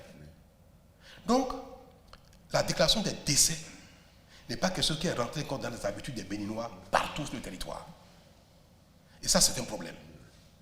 Comment on va faire pour que l'outil étant disponible, performant désormais, permettant la mise à jour automatique des naissances, des décès et de l'évolution des âges, comment on fait pour que les Béninois, nos compatriotes, qui soient dans un village, dans un hameau ou dans une petite ferme quelque part, dès lors que quelqu'un a quitté ce monde, qu'avant de l'inhumer, que nos parents, nos concitoyens aillent à l'arrondissement, à la mairie, pour déclarer la mort et avoir l'autorisation même d'inhumation. Si nous, les Béninois, commencent à faire ça, nous tous, nous aurons une liste électorale parfaite, qui tiendra compte au jour le jour des décès. Ce n'est pas le cas aujourd'hui. Ça reste, moi, mon objet de frustration. Et je n'arrête pas de dire, sensibilisons les gens. Parlons dans le bout, dire, attention, il faut déclarer les décès pour que notre état civil soit mis à jour au fur et à mesure. Ça, ce n'est pas technique. C'est nos habitudes. L'état d'évolution du pays, de ses concitoyens. Et c'est pour ça qu'il est utile d'afficher la liste électorale. Bien que techniquement ce soit au point, nous avons maintenu qu'il faut systématiquement, avant chaque élection, afficher la liste électorale pour que s'il y a des omissions, les gens puissent s'y inscrire. Si quelqu'un constate que, tiens, mon père ne vit plus depuis hier, depuis 1 an, depuis 6 mois ou depuis hier, attention, je signale au personnel électoral que telle personne n'est plus vivante pour qu'on tienne compte de ça pour le radier de la liste électorale. Donc, la mairie. Donc, nous avons encore ce dispositif-là d'affichage qui permet aux citoyens dans les localités de procéder aux corrections nécessaires, même si l'outil technique est parfait, parce qu'en ce moment, ça ne dépend plus de l'outil technique, ça dépend de l'attitude de chacun de nos concitoyens. Et c'est le seul problème que nous avons aujourd'hui, le seul problème. Et je voudrais que les partis politiques, UP, BR, FCBE, démocrates, nous fassions de la sensibilisation partout pour dire, aujourd'hui, l'état civil est quelque chose, l'acte de naissance se fait automatiquement. Si quelqu'un est né à la maison ou n'importe où, il faut le déclarer pour qu'il soit pris en compte. Si quelqu'un décède, il faut déclarer le décès. Nous partageons en réalité cette information. Oui, Président, c'est pour dire que c'est le seul problème qui reste. Si nous voulons aller par la force, il faut faire ça. Mais si on ne veut pas, on va aller par la manière douce, sensibilisation, information, donner le temps aux Béninois d'adopter ce nouveau mode de vie moderne. Là, on va attendre. Donc, le problème des décès, c'est certaines personnes décédées qui vont figurer encore sur la liste électorale, ça va continuer pendant un temps. Mais, à charge aux concitoyens, une fois qu'on affiche les listes, allez dire, il faut faire ça, ça, ça. C'est pour ça que quand on veut donner le taux de participation, nous avons tel nombre d'électeurs, combien ont participé? Le taux de participation ne peut être qu'approximatif. On ne pourra jamais avoir le taux de participation exact, parce qu'on ne connaît pas exactement le nombre de réels électeurs, parce que là-dedans, on n'a pas le nombre exact des personnes qui sont en vie à cause de défauts de déclaration de décès. Donc c'est le seul problème aujourd'hui, Monsieur le Président, que nous avons au niveau de la liste électorale. Tout le reste, je peux vous dire, techniquement c'est bon. C'est parfait. Les extractions à partir de 18 ans sont automatiques. Maintenant, le député a dit qu'il ne connaît pas le logiciel qui a été mis en place, comment c'est implémenté et qu'il faudrait auditer. Monsieur le Président, moi je suis d'accord pour vous auditiez le liste électoral. La liste d'état civil, c'est-à-dire la base de données même d'état civil. Voilà. Le registre national de l'état civil, la base de données, je suis favorable à ce que les démocrates auditent ça.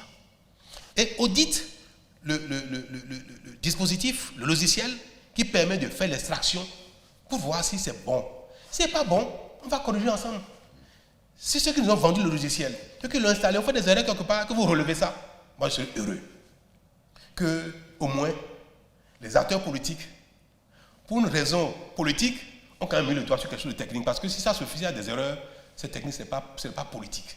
Personne n'a mandaté l'ANIP pour tripatouiller la liste électorale. Personne. Donc je suis favorable à un audit de la liste état civil, de registre d'état civil, de la base de données. Je suis favorable à auditer, à voir si le logiciel est performant, s'il a été bien implémenté, pour voir si la prise en compte des naissances, des décès, de l'évolution des âges est automatique sans qu'il n'y ait dans une localité, sans que quelque part on dise « Ah, telle personne, ils sont connus comme étant démocrates ou BR ou UP. Il faut que, sachant cela, qu'on les enlève de la liste. » Ces choses-là, je ne pense pas que c'est possible, soit possible. Et le Bénin n'est plus à ça près. Le Bénin a trop évolué, n'est-ce pas, Monsieur le Président? Le Bénin, voilà, n'est plus à ça près. Donc le fait de remettre en cause la liste électorale, je trouve que c'est une manière également de dégrader l'image du Bénin. C'est une manière de remettre en cause nos acquis, ce que nous avons construit ensemble. Vous aussi, Monsieur le Président, ce à quoi vous avez contribué. Ce à quoi j'ai pris l'engagement de donner le meilleur de moi-même pour sa poursuite.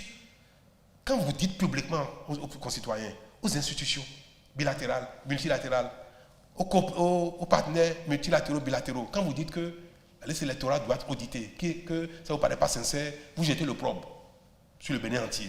Sur 30 années d'efforts, sur même 60 années d'efforts, parce que le Bénin n'est plus à ça près. Le Bénin a dépassé ce stade-là. C'est pour ça que moi je me réjouis et je voudrais que vous fassiez l'audit. Si les démocrates ont l'argent pour payer ça, tant mieux. Si vous n'avez pas l'argent, demandez, le gouvernement va payer. Si les démocrates n'ont pas les ressources qu'il faut pour faire l'audit, dites-le-moi, Monsieur le Président, je vais passer un conseil des ministres et le gouvernement va, et je vous garantis déjà que je vais obtenir l'accord du conseil des ministres pour que le gouvernement paye l'audit. Que vous allez, choisissez les experts que vous voulez. Choisissez, Monsieur le Président, qui vous voulez comme expert. Choisissez les cabinets que vous voulez pour auditer, pour recommander ce qui est, pour relever ce qui est mal fait, pour recommander comment il faut corriger. Et je vous garantis, je vous donne aussi déjà mon approbation pour dire que nous allons le faire. Pour que les démocrates ne disent plus que la liste électorale n'est pas sincère, n'est pas établie de manière transparente, que ça constitue aujourd'hui un problème, alors que le Bénin a dépassé ça depuis longtemps. Je vous en prie. Ce n'est pas bon que vous continuez de dire ça. À partir d'aujourd'hui, ne dites plus ça. Président. Votre rôle maintenant, c'est d'auditer et de faire les recommandations qu'il faut. Président. Mais, Président, veillez à ce que ce ne soit pas fantaisiste. Veillez à ce que l'argent, si jamais l'État paye, ce ne soit pas détourné par quelqu'un. Oui. Et que ça serve effectivement à l'audit et aux recommandations nécessaires pour une liste électorale qui vous rassure. Président, il y a eu... Merci. Non, mais vraiment, merci beaucoup. J'ai voulu, au sujet de cette question de l'ANIP, j'ai bien écouté. Et puis, l'accord de principe que vous venez de donner, en disant, mais vous n'avez pas d'objection. Je crois qu'ils vont, au niveau du parti, et vont voir avec les autres formations, etc. Il y a quelque chose que nous allons faire. Et moi, je veux suggérer ça. Nous avons dit que c'est maximum 500 personnes par poste de vote. N'est-ce pas? Selon la liste électorale. Or, nous savons très bien que les 500 personnes ne n'ont pas voté. C'est le chiffre qu'on estime qu'on peut gérer pendant une journée électorale. Que 450 personnes sur un poste de vote peut être géré pendant les heures d'ouverture du vote. Je pense qu'il est très rare que nous ayons 60-70% de participation par rapport à la liste électorale. Donc on peut bouger ce chiffre-là un peu, aller à 600 ou 700. Ce qui va faire, c'est une situation technique, hein, ce qui va faire qu'on peut réduire le nombre de postes de vote.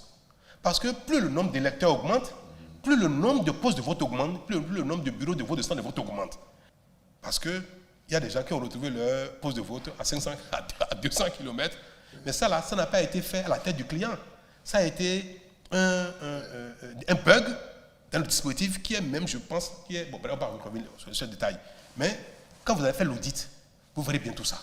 Vous allez prendre quelqu'un, une, deux, trois personnes ou 500 personnes pour voir ce que donne le dispositif en termes de poste de vote. Et ça vous permettra de faire les suggestions de correction pour l'intérêt de tout le monde.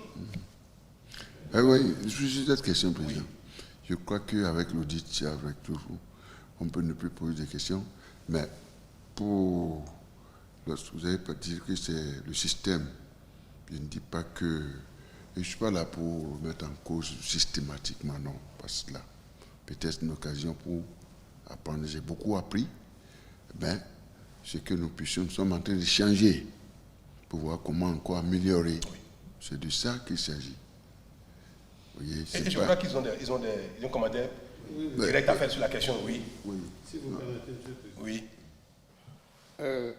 Sur la question de l'audit, nous sommes un parti politique préoccupé par la question de l'opposition, c'est vrai, mais je pense que les autres aussi peuvent être préoccupés.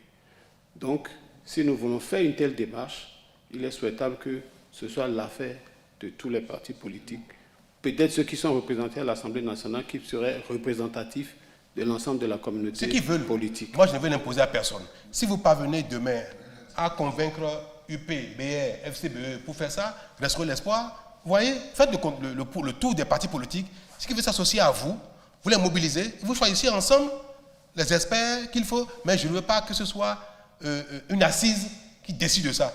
Si tous les partis veulent le faire, tant mieux. Donc, faites le tour des partis politiques. Ceux qui veulent s'associer à vous, vous avez la garantie que l'État va donner les moyens, si vous n'en avez pas, si vous ne voulez pas cotiser. Vous avez la garantie que moi, l'ANIP peut défendre l'exécutif. Ils seront instruits dès demain pour se mettre à votre disposition pour les audits selon ceux qui veulent bien. En ce qui concerne la Cour constitutionnelle, je suis d'accord avec vous qu'il ne faut pas perturber le dispositif constitutionnel. Mais je vais oser une proposition. D'accord.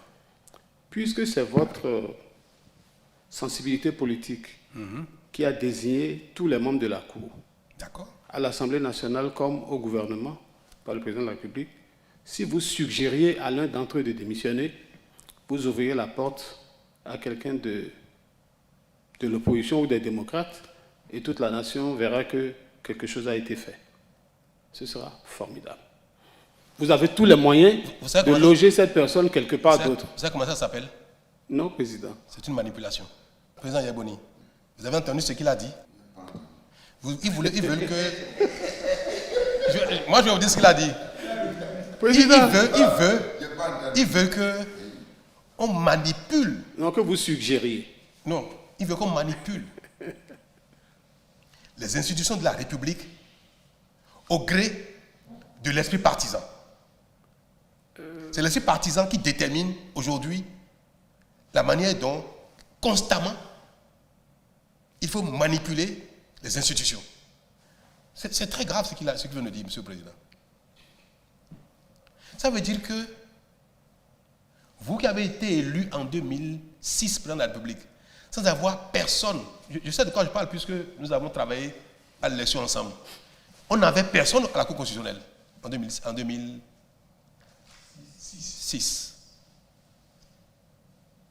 En 2016, Patrice Talon n'avait personne à la Cour constitutionnelle. C'est bien passé, non? En 2023, les démocrates sont allés aux élections, ils ont eu 28 députés, même nombre de députés que le BR, sans avoir quelqu'un à la Cour constitutionnelle. Et vous voulez que cet acquis, ce mérite que nous avons ensemble, qu'aujourd'hui nous décidions de considérer que ce n'est plus un mérite, ce n'est plus un acquis. C'est comme si on avait échoué. Faire ça, me suggérer de faire ça, c'est comme si nous reconnaissons que nous avons échoué en matière de responsabilité, de dignité, d'intangibilité de nos institutions politiques. Si on fait ça, c'est un aveu d'échec. Or, nous avons réussi. Pourquoi voulez-vous qu'on remette en cause quelque chose qui est notre fierté? Juste parce que vous voulez avoir quelqu'un là-bas. Parce que vous voulez avoir quelqu'un là-bas. Le Bénin est au-dessus de chacun de nous. Le Bénin est au-dessus des partis politiques.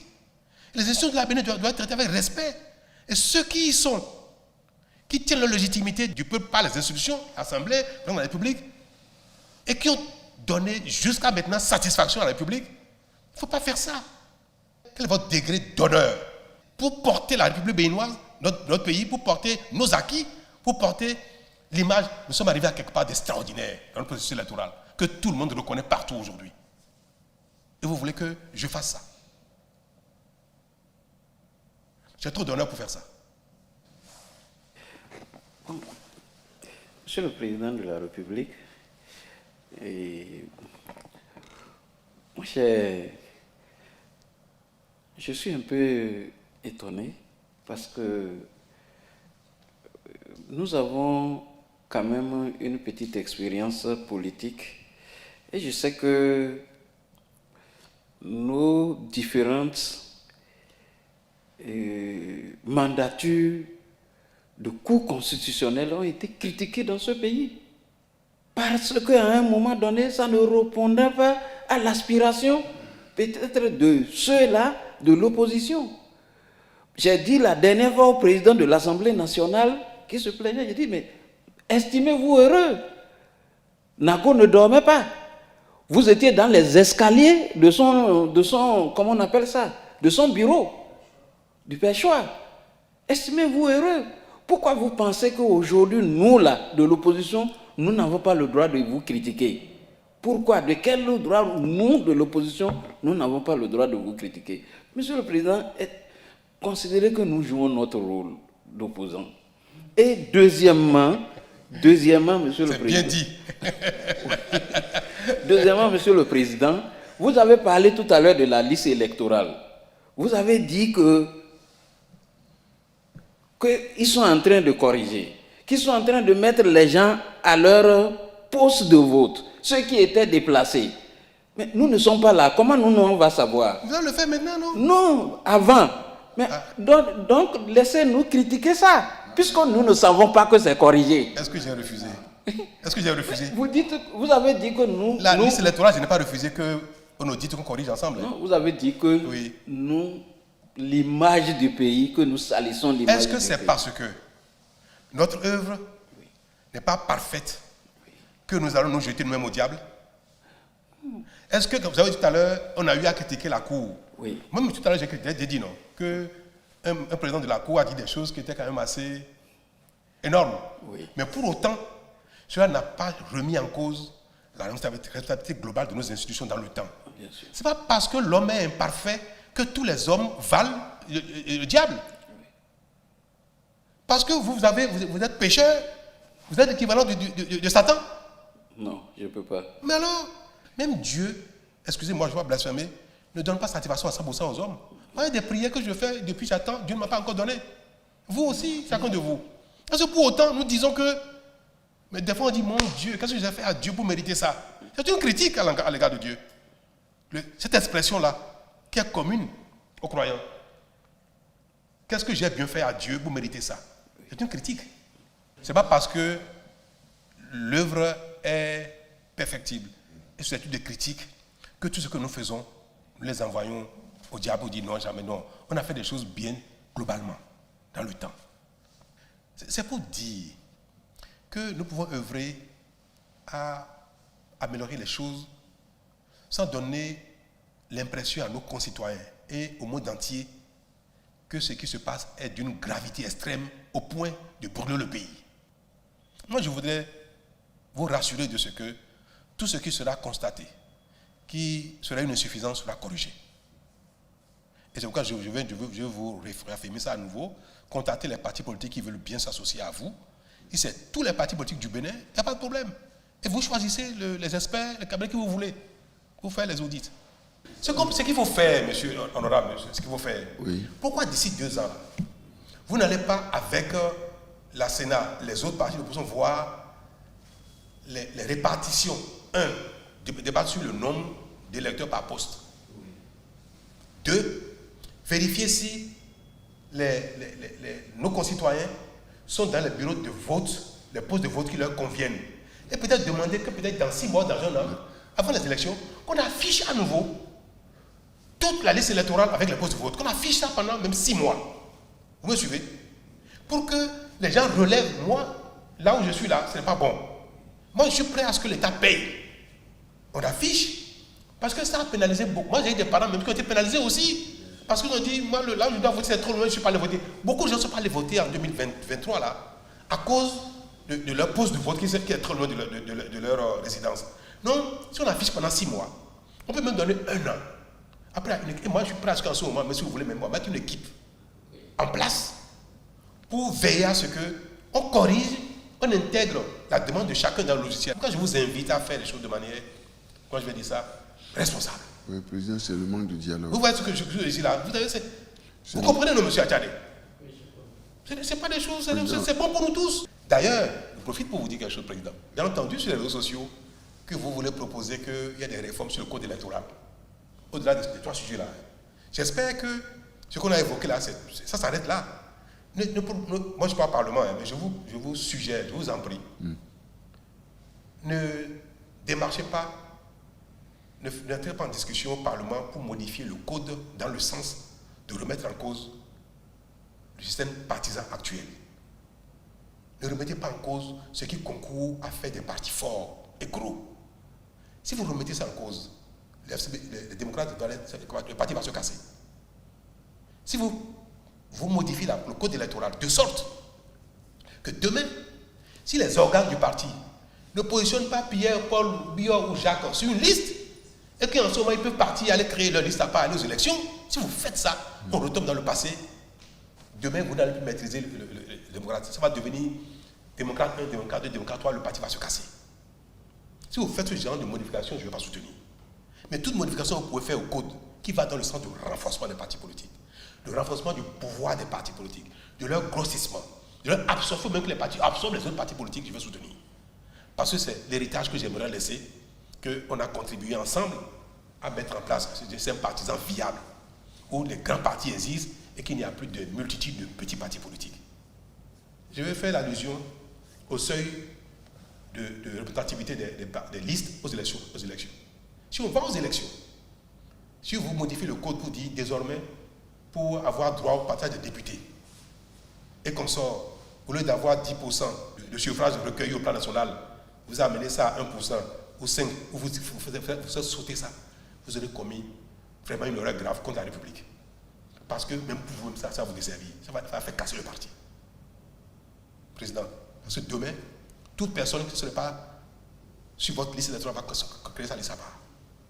Et ça va être pareil pour UP, BR, tout le monde. Donc ne faites pas cette erreur-là.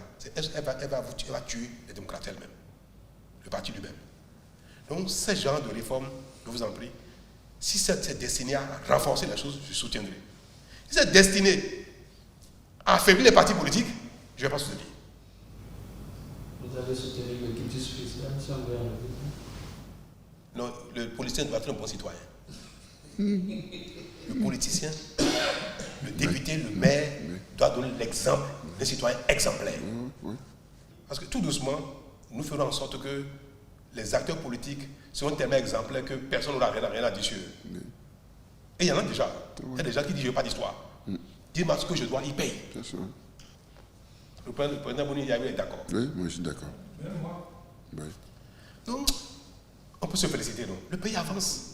Maintenant, la question de Rekia, Aïvor et autres présidents, elle est en prison. Elle a condamné, je n'ai pas pris la décision de la gracier. Vous le savez, ce n'est pas un secret pour personne. Les grâces qui ont été prononcées ne figurent pas parmi les grâces. Peut-être que c'est la grâce demain, je ne sais pas. Demain, à chaque jour, c'est sa peine et ses entendements, engagements et consorts. Mais aujourd'hui, elle n'est pas graciée. Je vous avais dit ça, M. le Président. Ce n'est pas la première fois que je vous ai dit que je ne comptais pas la gracier.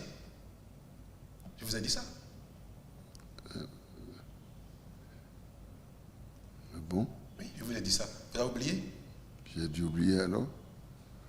J'étais un peu distrait peut-être. Non, je vous ai dit ça. Des fois, je vous ai dit que je n'étais pas dans mes intentions. Vous êtes prêt à donner la loi d'amnistie? Moi, je ne suis pas député, c'est vous qui votez. Ils sont là, demandez-leur de voter la loi d'amnistie. On d'amnistie. demande le soutien du président. Pour la loi d'amnistie? Je ne soutiendrai pas la loi d'amnistie. Pardon? Président, ne faites pas. Je vais vous dire, je vous ai dit pourquoi je vais vous répéter ça. Oui. Autant, oui, j'utilisais mes pouvoirs de grâce au profit des enfants, des jeunes qui ont été manipulés et qui se sont retrouvés à commettre des choses graves, des délits, autant je vais tout faire. Parce que dans mes pouvoirs, oui, que s'ils sont condamnés, je peux les gracier. Que pour accélérer les procédures, pour qu'ils ne restent pas longtemps, et je vais commencer à le faire. Je vais instruire le ministre pour que le parquet soit diligent, pour que les réquisitions du parquet soient plutôt relèvent de la clémence. Mais autant, ceux qui ont foutu leur jeunesse en l'air, ceux qui ont envoyé les enfants, ces enfants qui ont passé 1 an, 2 ans de détention, ceux qui les ont envoyés faire ça, c'est-à-dire que ce n'est pas des gens qui ont fait ça pour leur intérêt, ils n'ont pas pensé à l'avenir des enfants. Ceux-là, on ne peut pas dire qu'il faut également considérer qu'ils n'ont rien fait. C'est grave que toutes les fois qu'il y a élection, qu'un candidat, parce que les choses ne se sont pas passées à sa satisfaction, décide de mettre le pays à feu et à sang, de mettre les enfants dans les rues, de mettre les enfants à brûler des maisons, à brûler des usines, à brûler des biens privés, des stations. Et on le sait, on a la preuve. On va dire non, bon, comme c'est un acteur politique, et c'est pas grave. Non, si on fait ça comme un péché contre nos enfants, contre nos jeunesses, il ne faut pas que ça se répète. Il ne faut pas que ça se répète. Autant je considère que les enfants ne sont pas responsables, autant ceux qui sont responsables doivent répondre de ce qu'ils ont fait.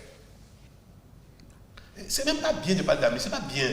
Si jamais les acteurs politiques ne doivent pas rendre compte de ce qu'ils ont fait, c'est pas bien. Nous ne laissons pas pour notre pays, pour les générations à venir, un code.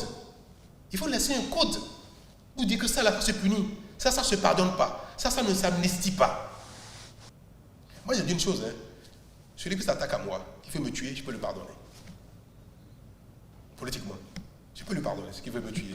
Mais celui qui veut tuer mon pays, qui va organiser des émeutes, tuer des enfants, d'autres personnes, mettre des enfants dans la rue, brûler des biens sur la... Moi, je dis que la personne doit répondre de ça.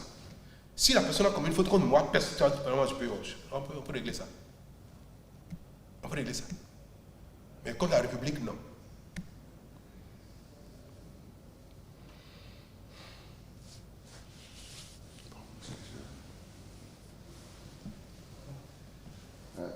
Le doyen? Non, c'est bon. Vous n'avez pas de questions? Non. Je constate seulement que est-ce qu'on peut... la proposition de loi d'amnistie est un peu... Président. Je suis embêté. Mais pourquoi il vient dire pardon?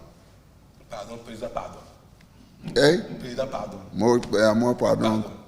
Pardon oui, d'instaurer un code dans la République pour que les choses graves ne deviennent pas l'exemple, ne servent pas d'exemple. Que la République puisse punir sévèrement ces choses-là pour que les générations à venir ne recommencent pas. Parfois, le pardon peut être une faute. Parfois, le fait de pardonner quelque chose peut être une faute pour la communauté parce que ça instaure. Le pardon, il est... Un responsable politique doit assumer ce qui est de sa responsabilité nationale, républicaine. Il faut l'assumer, il faut avoir le courage, même si on peut rentrer pleurer de ses larmes. Il dit non, la protection de l'intérêt de la communauté requiert qu'on agisse avec détermination. Monsieur le Président, je voudrais vous remercier. Merci bien. Sincèrement, je souhaiterais que ce genre d'échange ait lieu plus fréquemment. Voilà. Parce que le défaut de communication, d'échange, oui, ça...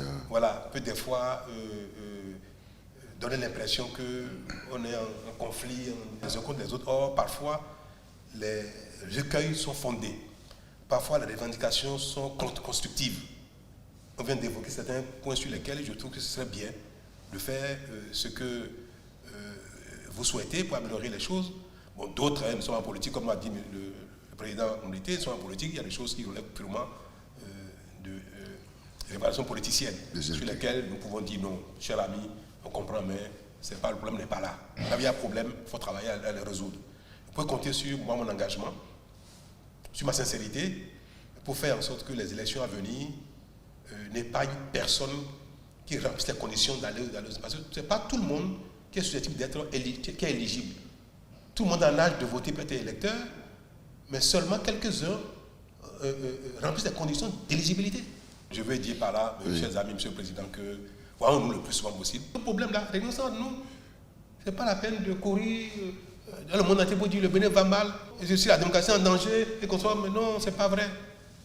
Au moment où le Bénin est admiré, il ne faut pas que les profits du Bénin, il ne faut pas que les honorables députés, il ne faut pas que l'ancien président de la République du Bénin, qui a construit, qui a participé à ce pays, où tout ce que nous faisons relève de ce qu'il nous a laissé comme héritage, qu'il lui-même remette en cause. Je suis soucieux. Je suis de la paix. C'est légitime. C'est légitime. C'est déjà une bonne chose. Rendons grâce à Dieu que cette rencontre-là ait lieu. De toute façon, en matière d'attachement à la patrie, ne doutez pas. Ça, je vous le rassure. Les gens qui estiment que les démocrates, c'est des violents et tout ça, je ne crois pas. Je ne crois pas. Donc il faut changer l'image des démocrates. Il faut changer l'image. C'est l'image que vous projetez actuellement, c'est pas bon. Ça là. Mais est-ce que le pays avance, président? Le pays avance un peu quand même, non? Mais écoutez, dans toute chose, on rend grâce à Dieu. C'est Dieu qui donne. Est-ce que le pays avance quand même? Si je dis que le pays, quelque part, il y a plusieurs. Le terme avancement, à mon avis, il y a plusieurs compartiments. Plusieurs compartiments. En dehors de la démocratie, des élections, le souffle, la vie que le Dieu nous donne, etc. Les infrastructures, j'en vois. Mais la question sociale, nous allons bouger et nous aurons l'occasion d'en parler. La question sociale. Les cantines scolaires, ça n'a pas atteint un niveau appréciable. Les salaires qui ont été augmentés. Nous sommes en train de faire le point. S'il y a quelque chose, je viendrai. Pour dire de temps en temps, il faut dire ce que fait mon petit là, c'est bon. Hein? De temps en temps, il faut dire ça. Oh, oui. Mon petit frère, ce qu'il fait là, c'est bon. Président, à l'Assemblée, au soutien, nous demandent ça. Et nous leur disons que eux, c'est leur rôle. Nous, c'est de relever les faiblesses. D'accord. Oui, c'est aussi un peu. L'homme est sensible à la critique quand de temps en temps, quand quelque chose de bien, on lui dit. Si vous critiquez quelqu'un, votre enfant qui va à l'école, si vous ne le félicitez jamais quand il fait un petit effort, il va considérer que vous ne l'aimez pas simplement. Et vos critiques, vos reproches, il va considérer que c'est du désamour. Les critiques sont prises en compte par quelqu'un qui, de temps en temps, ne les assimile pas simplement à du désamour. Il considère que, ah non, même quand je fais un petit effort, il me reconnaît, il sera plus sensible aux reproches. Quand le reproche est systématique et général et permanent, se feront dans le cadre approprié. Mais maintenant, il faut le faire. Mais j'ai dit dans le cadre approprié. Mais là, tout récemment, concernant la question du soja, le problème n'est pas réglé. La réduction de la taxe de 140 à 30. À 30, c'est bien ça, non? Oui. Mais il reste la question. De la sortie par les frontières, par le Togo. Je vous ai entendu parler de ça. Non. Président, président, j'ai un poulet. C'est parce que Président. J'ai bien dit qu'aucun pays ne peut accepter que son produit sorte par d'autres frontières. Mais toutefois, parce que ça participe au PIB, ça participe à la croissance économique, à la balance économique. Commerciale. Et vous avez dit toutefois. Voilà. Il faut lever les pierres. Lever les pierres, avait dit. Président, il y a cette question. On se comprend, hein, on se comprend, mais il y a cette question aussi. Aujourd'hui, c'est impossible. Impossible que les gens traversent. C'est ça. Vous êtes député. Oui. Vous êtes amené à construire le pays en tant que responsable politique, est-ce que vous voyagez beaucoup? Est-ce que les pays sérieux, qui sont même dans une même communauté, je vais prendre la France et la Belgique, qui aujourd'hui sont dans l'Union européenne, où la circulation est libre entre les deux pays, est-ce que les voies de libre circulation ne sont pas connues, fixées, définies et contrôlées? Les voies de la libre circulation. N'est-ce pas? Est-ce que nous avons fermé toutes les voies de circulation entre le Bénin et le Togo? Chacun se lève, il ouvre une voie. Le Togo et le Bénin, ce n'est pas le même pays. C'est deux pays frères, même communauté, mais ce n'est pas le même pays. Et c'est pour ça qu'on ne va pas laisser chacun ouvrir la voie qu'il veut pour relier, pour aller du Bénin au Togo. La circulation des biens des personnes doit être libre, ce n'est pas les voies dédiées. Les voies qu'on peut contrôler. Parce que le contrôle de l'activité humaine, le contrôle des libertés, la liberté est protégée, mais le contrôle des libertés relève de la responsabilité des gouvernants. Le jour où vous n'avez plus aucun moyen de contrôler, vous avez failli à votre mission. Les gens circulent. Pourtant, on demande aux gens d'avoir les pièces d'identité. Pourtant, la police est là et regarde ce que font les uns les autres. La liberté de circuler, d'aller et de venir ne veut pas dire aller et venir avec un état aveugle. Parce que le jour où le mal va s'abattre sur vous, si vous êtes aveugle, vous disparaissez. C'est pour ça qu'on ne peut pas permettre que les voies de circulation des personnes et des biens soient anarchiques. Par région, on a défini quel est le poste, là où il peut y avoir la douane, la police, la sécurité qu'on sort. Les autres, il faut fermer les voies. Tant de voies ont été ouvertes par anarchie. Moi, j'ai choisi de faire des choses pour que monsieur Sesseur profite pour dire d'un pays où il y a de l'ordre. Je n'ai pas trouvé d'autres moyens faciles de fermer ces voies définitivement. Mais ce n'est pas bien qu'il y ait autant de voies de circulation anarchique entre les... Après, le Togo, ce sera côté est. Le Bénin va être un pays sérieux, respecté, ordonné. Où aller au Nigeria, il y a les voies dédiées. Aller au Togo, il y a les voies dédiées. Aller au Bénin, il y a les voies dédiées. On ne peut pas continuer comme ça. Donc, pour un député que vous êtes, pour un responsable politique, ce n'est pas bien de dire que la circulation doit être anarchique entre le Bénin et le Togo. Ce n'est pas bien. Non, Président. Les barrières constituent comme une frontière, c'est comme si on délimitait. Mettre des pierres, un tas de pierres quelque part, ce n'est pas une délimitation. C'est pourquoi on a choisi mettre des blocs de pierre et non faire des barbelés.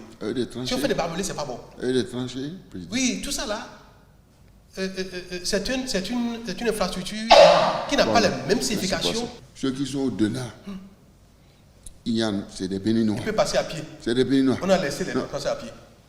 Il y a des passages à pied possibles. C'est le passage motorisé qui est bloqué. Président, dans 3 ou 4 ans, vous allez voir, parce que cette année, moi je vais à nouveau subventionner les engrais. Nous allons booster la production. Il faut que la production de soja passe au moins à 600, 800 000, 1 million de tonnes. Le soja. Le soja. Ça va devenir une culture phare au Bénin. Mais je veux que ça crée des emplois au Bénin. Il y a la que ça crée des taxes au Bénin, que le Bénin vive de l'effort de ses concitoyens. C'est nous qui préparons les pistes pour eux. C'est nous qui fournissons les semences. C'est nous qui allons fournir demain. Il ne faut pas qu'après, on fasse ça. Ça va dans un pays où lui, il dit je m'en fous, ça passe par là, ça nourrit mon transport, vous exportez, faites ce que vous voulez. Le cajou développe les autres pays au détriment de notre pays. Moi, le Togo peut continuer, hein, mais les produits du Bénin ne vont pas. Le Bénin va, dans 5-10 ans, le Bénin sera un pays presque développé. Mais il faut bien rémunérer la production, les producteurs. Oui, c'est tout doucement. Ah, c'est tant qu'il y aura des cas. Oui, rémunérer les producteurs, c'est le marché qui rémunère.